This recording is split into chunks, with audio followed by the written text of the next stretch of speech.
Olá, tudo bem com você? Eu me chamo professor Jackson Moraes, da Faculdade Teológica Bereanos. Nós vamos tratar sobre o módulo de Cosmovisão Cristã. Primeiro eu quero falar com você sobre a importância de estudar sobre. Nós vivemos em um mundo, em um mundo contemporâneo, onde muito se discute sobre visões de mundo, seja visão de mundo social, seja visão de mundo religiosa, seja visão de mundo econômica. E em muitas situações, nós ficamos perdidos sobre o que é isso, e o que seria cosmovisão. O que seria isso, como que isso se aplica verdadeiramente à minha vida de forma prática, certo? E como todos os módulos da Faculdade Teológica Bereanos, que visa a ser prático, tanto para a sua vida pessoal, ministerial, espiritual e de igreja local, eclesiológica, esse módulo não é diferente. Esse módulo visa o seu aperfeiçoamento, de forma prática, bem como o aperfeiçoamento de sua igreja local, certo? Na contemporaneidade tem surgido, se você for numa biblioteca aí, de cunho que tenha mais livros cristãos, você vai observar que vários livros tem-se sobre o tema de cosmovisão cristã, certo? É um tema relativamente novo, se tratando de escritos, certo? De traduções, certo? Tem bem mais traduções, livros escritos em inglês, do que na língua portuguesa, mas ainda assim existe um bom acervo sobre a temática de cosmovisão cristã. Basta você pesquisar aí, tá bom? Então, recomendo, vale muito a pena. Aqui no final dessa aula tem algumas indicações de livros básicos sobre o tema que vale muito a pena para você conferir. Então, o que é cosmovisão cristã? Do que a gente está falando, do que a gente vai falar sobre isso, certo? O termo cosmovisão, meus irmãos, ela é uma palavra alemã que basicamente ela vai ter uma significância de visão de mundo, certo? É como você enxerga o mundo. Então, primeira coisa que a gente aprende aqui, todo ser humano naturalmente tem uma visão de mundo, seja ela qual for. Por exemplo, um cristão tem uma visão de mundo, certo? Sobre a perspectiva cristã. Então, como que esse cristão vai olhar, por exemplo, o mundo de uma forma geral, em sua abrangência? Ele vai olhar dentro da ótica em que Cristo governa, ou deveria ser assim. E eu já antecipo aqui, lá na frente a gente vai ver isso, mais detalhadamente, que a visão de mundo, a cosmovisão, como você enxerga o mundo, como o cristão enxerga o mundo? Ele enxerga o mundo, certo? Dentro da soberania de Cristo, certo? Abraham Kuyper vai falar isso, que não existe nada no cosmos, não há nenhum centímetro, milímetro no cosmos que não esteja sob o controle exaustivo de Cristo, certo? Então, eu recomendo bastante vocês lerem os livros de Kuyper, certo? Um teólogo aí que a Monergismo tem traduzido alguns dos seus escritos, a editora Monergismo, então vale muito a pena conferir. Então, cosmovisão é visão de mundo, é como eu enxergo o mundo em minha volta, certo? Você vai dizer, não, Jackson, mas eu não tenho nenhuma cosmovisão, E aí é interessante, porque todos temos cosmovisão cristã, mesmo que nós nem saibamos o que é cosmovisão cristã. Desde a criação, somos criacionistas, desde a criação, Deus cria o homem e coloca dentro dele o senso religioso de crer no próprio Deus. Isso é senso, Isso é uma visão de mundo. Eu vejo o mundo como Deus sendo o grande sustentador. Tá, mas e o ateu? O ateu também tem uma visão de mundo. É uma visão de mundo que Deus não existe, Então, visões de mundo é como eu enxergo o mundo à minha volta, certo? Então, naturalmente, todos temos uma cosmovisão, todos temos uma visão de mundo, mesmo aqueles que nem sabem ou não têm noção sobre o que é cosmovisão, certo? Mas o nosso intuito é reverberar a cosmovisão cristã e como que ela se aplica ao nosso cotidiano, tá? Tem um gráfico, um pequeno gráfico, certo? Que eu vou passar para vocês, para melhor entender, Que é, em vez de a Bíblia no centro, certo? A Bíblia no centro.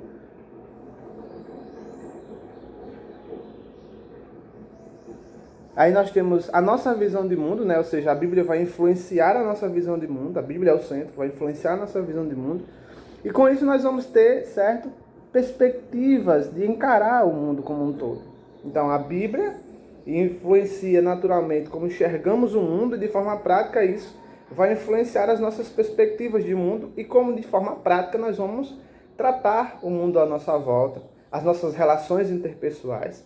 Então a nossa cosmovisão ela vai influenciar tudo ao nosso redor, certo? Não, nós temos que tirar essa ideia, daqui a pouco a gente vai estudar sobre dualismo, essa ideia de dualismo, de que nós somos cristãos na esfera religiosa, né, apenas na igreja ou na minha casa. Religião, a gente chama na teologia de religião privativa, na teologia pública, né? Então nós temos que tirar essa ideia de religião privativa, né, de que nós somos apenas cristãos dentro da esfera religiosa, certo? E que lá fora, no trabalho, na faculdade, nós somos pessoas normais. Isso não faz sentido quando se trata de cristianismo, certo? Na cosmovisão cristã, a Bíblia vai influenciar todas as suas relações, seja quais forem elas. A sua visão de mundo como cristão, ela vai ser totalmente influenciada pelas Escrituras. Ou deve ser influenciada pelas Escrituras. Né? Não existe como ser cristão de forma paralela.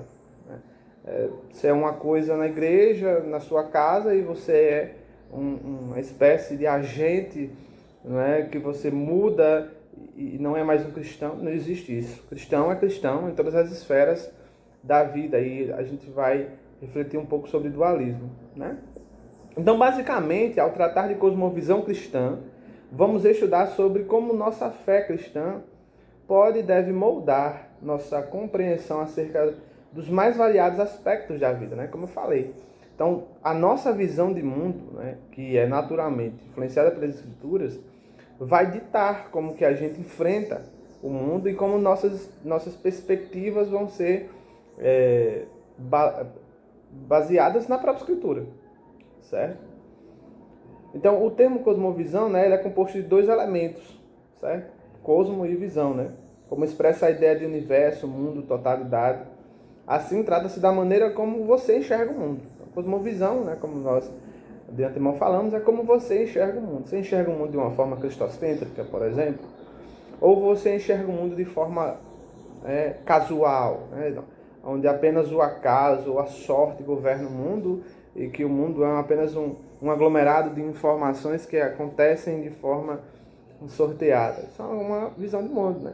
Mas é a visão de mundo bíblica? Não, não é. Não é. Cosmovisão é a estrutura abrangente das crenças fundamentais das pessoas sobre as coisas. Dr. Saider, ele vai falar, certo, que cosmovisão tem a ver com paixões, certo? Ele destaca que uma cosmovisão é um conjunto de pressuposições sobre a formação básica do mundo. É o sistema de crenças completo e fundamental de uma pessoa. Então a cosmovisão, a visão de mundo, vai mexer naturalmente com aquilo que você crê. Por isso que todos temos uma cosmovisão. Por isso que a cosmovisão ela mexe muito com o íntimo do ser humano. Por exemplo, em algumas conversas, certo, com pessoas que não são cristãs, que você vai pregar o evangelho para ela, em algumas situações, se você fala sobre pecado, por exemplo, à luz das Escrituras, isso vai ferir aquela pessoa, e aquela pessoa vai ficar muitas vezes na defensiva, né? E frases como você fala como se você não pecasse, ou você é muito santo, né? Ou frases assim, é apenas uma forma de defesa, certo, que aquela pessoa está tendo sobre a sua cosmovisão. Então, geralmente, essas pessoas têm uma visão de muito egocêntrica, né? Muito para elas, certo? Em detrimento de Deus, até porque muitas vezes elas nem conhecem a Deus, certo? Então elas vão defender as suas cosmovisões, assim como você vai defender e vai dizer, não, mas veja, a Escritura diz isso. Você está defendendo sua visão de mundo. Como que você enxerga o pecado nesta conversa? Como que você enxerga o mundo dentro do prisma da Escritura, tratando sobre pecador, certo? Tratando sobre redenção, para aquela pessoa que você está julgando precisar do Evangelho. Claro, todos precisam do Evangelho. Estou usando aqui um exemplo prático. Certo? Então, nesse embate de evangelismo, né, nós estamos tendo um embate de cosmovisões. Uma cosmovisão cristã certo? Sendo propagada, verbalizada para provavelmente, uma cosmovisão estranha às Escrituras. Então, esse embate, certo? Ele sempre vai acontecer. Por exemplo, eu sou do meio acadêmico, certo? Assim como o professor amigo pastor Jorge, né? E nós sempre teremos esse embate. Por exemplo, na minha tese de pós-graduação, né? Há anos atrás, muitos anos atrás, houve um embate ali, né, entre a minha cosmovisão e a cosmovisão da tutora. Por quê? Porque eu queria tratar sobre um assunto histórico cristão, certo? Sobre como que o calvinismo influenciava a educação. E a minha tutora, na época, né, não era uma universidade, irmãos, cristã, tá? Então é normal que houvesse esse choque. E aí ela falou que seria impossível fazer aquele trabalho, justamente porque não teria, de acordo com ela, embasamento teórico para que eu fizesse aquela pesquisa, certo? E, para a glória de Deus, eu fiz a pesquisa, certo? Com nota máxima, e apenas com autores cristãos. Fiz aquela pesquisa histórica apenas com autores cristãos, mostrando para ela que era possível, assim, fazer aquela tese. Apenas estava do lado, de um outro lado, uma pessoa intransigente que tinha uma cosmovisão diferente que a minha, e queria, por assim dizer, certo? Interpelar a minha visão de mundo, né? Então ali houve aquele embate depois, mas eu não entrei em confusão com a professora, em debate, apenas fiz minha tese, mostrei para a banca, ela também viu, junto com a banca, e deu a nota máxima. Ou seja, houve aqui um embate de visões de mundo, certo? Então, a visão de mundo que temos, né, mexe muito com aquilo que cremos, né? Então, como que você enxerga o mundo é como você crê que o mundo é, certo? Então, naturalmente, isso mexe com paixões, certo? Como que você enxerga isso? Isso vai mexer naturalmente com você, com sua estrutura emotiva, com sua estrutura intelectual, certo? Então, por exemplo, quando as pessoas atacam a fé cristã, nós sentimos isso, certo? Muitas vezes nós vamos para um embate apologético, certo? Muitas vezes nós vamos tratar e defender aquilo que nós cremos, assim como o apóstolo Pedro diz, né? Estejam, pois, aptos, prontos a defender aquilo que vocês acreditam, certo? O que é isso? Defesa de fé. O que é isso? É você ter, certo, a sua cosmovisão, certo, e defendê-la. Até aí nada demais, certo? Então, podemos dizer que cosmovisão é sobre coisas em geral, quer dizer, engloba tudo a respeito que podemos nos posicionar, certo? Desde família, vida, honestidade, né? Igreja. Então, todos esses temas, eles vão estar dentro daquilo que nós cremos como verdade absoluta. Por exemplo, se você crê na Bíblia como verdade absoluta, naturalmente você vai guiar a sua família, você vai guiar as suas questões de relacionamento, todas, a sua vida, né? A sua vida financeira, todas essas esferas, elas serão guiadas à luz da sua visão de mundo, à luz da Escritura Sagrada, como verdade absoluta. Se você relativiza a verdade do Evangelho, você também vai guiar, né, todas as questões de sua vida dentro desse relativizar de crenças. E é o que nós vemos hoje em dia também. Por isso que nós temos que ter uma visão de mundo cristocêntrica.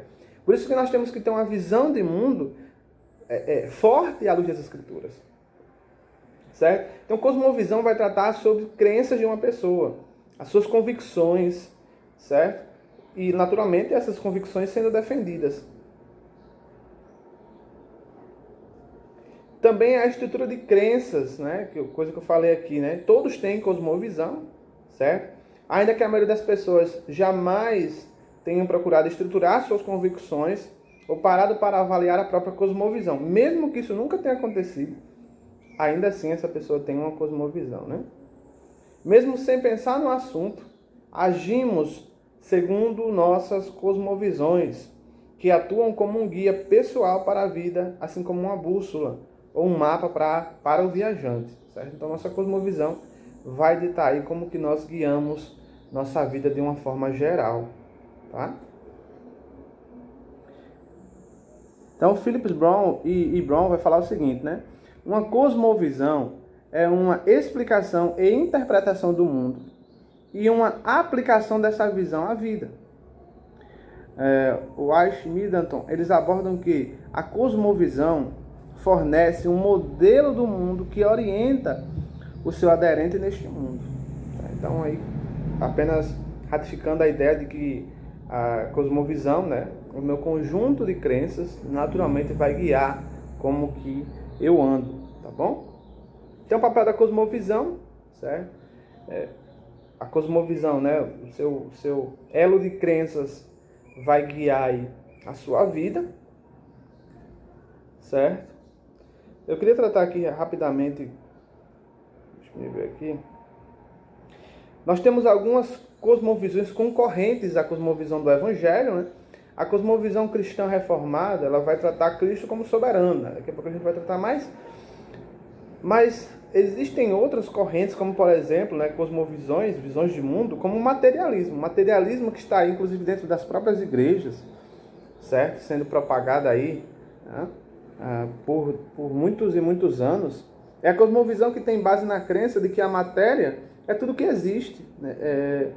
O materialismo crê que o homem vive em um universo fechado de causa e efeito. Assim, tudo que existe é mero propósito da matéria, acrescido de tempo, mais acaso. Né? O materialismo alimenta o cientificismo moderno, que é outra visão de mundo, né? Que pressupõe que a única coisa que interessa à humanidade é aquilo que é sujeito à verificação empírica, né? Aquilo que é comprovado cientificamente, né? E a observação do homem. Aí nós temos, então veja, essas visões materialistas, elas falam bem mais sobre a centralidade do homem e essa significância do homem em detrimento de Deus, né? É o que Paulo vai dizer escrevendo aos Romanos, né? É a inversão da adoração, né? A adoração ao Criador passa a não mais existir e o homem passa a ser o centro da situação. O homem passa a ser o centro do elo de adoração, tá? Há então uma religião, um senso religioso, por mais que, veja, por mais que o materialista, o evolucionista, né, ele vá dizer que isso não é senso religioso, isso não significa que não seja senso religioso. Né? Isso não significa que sejam pressuposições não religiosas. Inclusive, né, tem que ter muita fé para crer nessas teorias, né? Para crer na não crença de Deus como sustentador de todas as coisas, certo? Então, essas pressuposições fazem com que as pessoas se agarrem nisso, até mesmo com senso de adoração, tá? Até mesmo com senso de necessidade mesmo, né? Eu necessito disso para viver, eu necessito disso para continuar a minha existência humana, tá bom? Por exemplo, o evolucionismo tem tido um papel importante na validação desse sistema de pensamento, propondo uma origem para a vida e até para o universo a partir da própria matéria, né? Então, todas essas visões de mundo, né, essas 3 visões de mundo que eu acabei de falar, são visões de mundo antropocêntricas, certo? Que visam, né, tirar Deus do jogo, por assim dizer, tá? E colocar o homem como centro, como a única possível explicação para tudo que existe, certo? E isso é uma grande problemática, certo?